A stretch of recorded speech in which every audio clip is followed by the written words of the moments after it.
Well, welcome, little Sue, Well, thank you, to Inessa. our induction ceremony. Congrats on your induction into the Oregon Music Hall of Fame. Thank you very much. Let's start with your name, Little Sue. You have a real, that's your stage name. It was my nickname in college because there were two Sues. So there's a big Sue, and that is why I'm Little Sue. And when I started playing music, people called me Little Sue, and I just kind of stuck with it. And then I tried to get rid of it. When I went back to college for my undergrad, and I went back to my full name, Susanna Weaver. And then I was like, that's kind of silly. I better just stick with what I've got. You know, I'd put out 4 records already as Little Sue, and so I stuck with it. And it embarrasses me. What does your family call you? Sue, Susanna, Xana was my nickname growing up. But professionally, you're Little Sue. Professionally, I'm Little Sue. And that will just remain that way forever. I know, it's terrible. Well, how did music come into your life, and when did it come to you that you would be a musician? I think around 8. How did that happen? Well, I think firstly, other people's music. I spent a lot of time alone.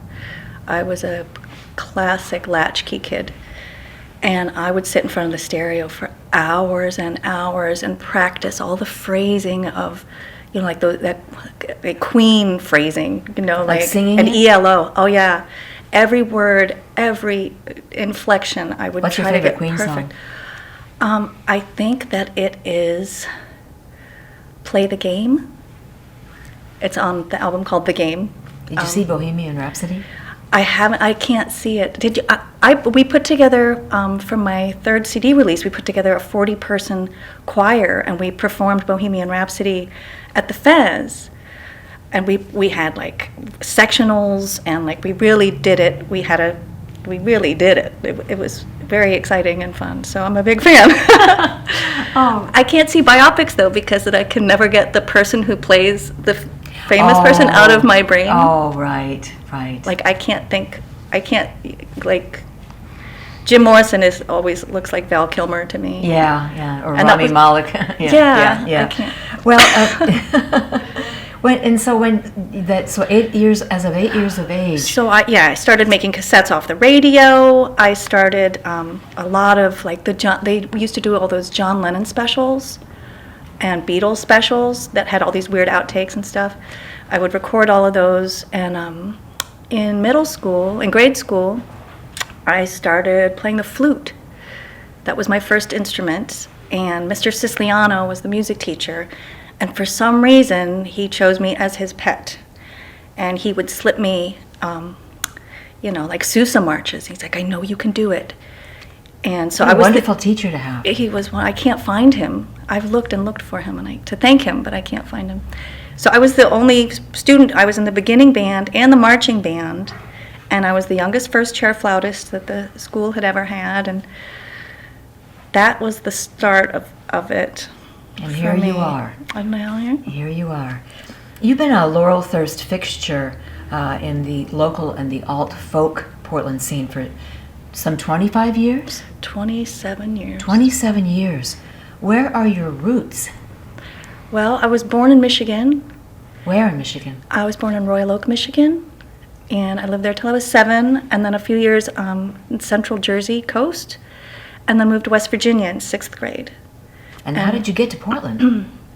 I went back to college in Michigan, which is where I became Little Sue, and I met up with a band of rowdy musicians, and we formed a band called the Crackpots, and moved out here kind of one by one, and I started playing here right away. Wow. Portland was a draw. Portland was a draw. Yeah. The music scene at that time in Detroit, in the Detroit area, wasn't, we didn't have the White Stripes yet. It was early 90s, and we had just heard that the music scene in Portland was very friendly. Yeah. And it was true. It has that reputation. So after all this time of writing and singing and playing, what are the biggest challenges for you? And do you have a day job, or is it enough just to do the music? I was able for a time, when Portland was affordable, able to hold down, I had 3 regular gigs a week, and then I had a handful of others, and I made each one different so I could do it and be happy doing it. And I was able to do that for years after, a decade of food service. And then I got my teaching degree, went to grad school. So now I'm a substitute teacher, so I can do both. Oh, that's fantastic. It really is. Yeah, that's nice. That's nice to be able to discover that you can juggle it that way. Yeah. I wanted to give you a shout out that you've sung harmony on over 50 local releases, including the wonderful Jerry Joseph, the -5, Fernando, Casey Neal, and a shout out. You opened with your own music for Roger McGuinn, Loudon Wainwright III, Bob Dylan. How did those come to you? How did those gigs come to you? All differently. Lisa Lapine got me the Yes. one with Roger McGuinn. Lisa was a great person. I for know, that. I love Lisa. Loudon Wainwright, that was in Sisters at that wonderful, the Belfry. Have you ever been there? It's such a wonderful place. And it's just a little place, and I don't remember how that happened.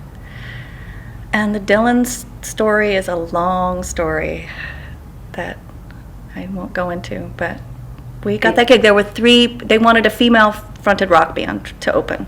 A female what? They wanted a female-fronted rock band. Oh, female front. So there were 3 submissions, and I was one of them. And they, just through, we didn't have Facebook then. They just went through. I had a website then, and with music on it. So that's how they chose. That's amazing.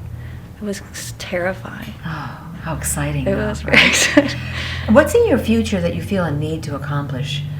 You've done so much, but is there anything that is kind of scratching at you I've got to do this? I want to record my own music at my home with that feeling of. A lot of people do record their music from their home studio. I have some equipment, but I'm just, kind of not doing it. Well, if you put it out there, and so now... And make a kids record. Oh. I write kids songs too. So Oh, nice. I want to do that. Nice. Well, congratulations once again, Thank you, Little Sue, Inessa. for your induction into the Oregon Music Hall of Fame. Thank you. How's that feeling on your shoulders this afternoon? It's very exciting. I'm a little bit aflutter and just trying to make sure all of our ducks are in a row for what has to happen. So I'm a little bit, making sure my son has a seat, and so I'm kind of feel like a busy little bee, but I'll be really glad when it's over, and I think I'll be able to fully experience it then. Well, congratulations, Little Sue. It's been a pleasure meeting you. Thank you, Inessa. You too.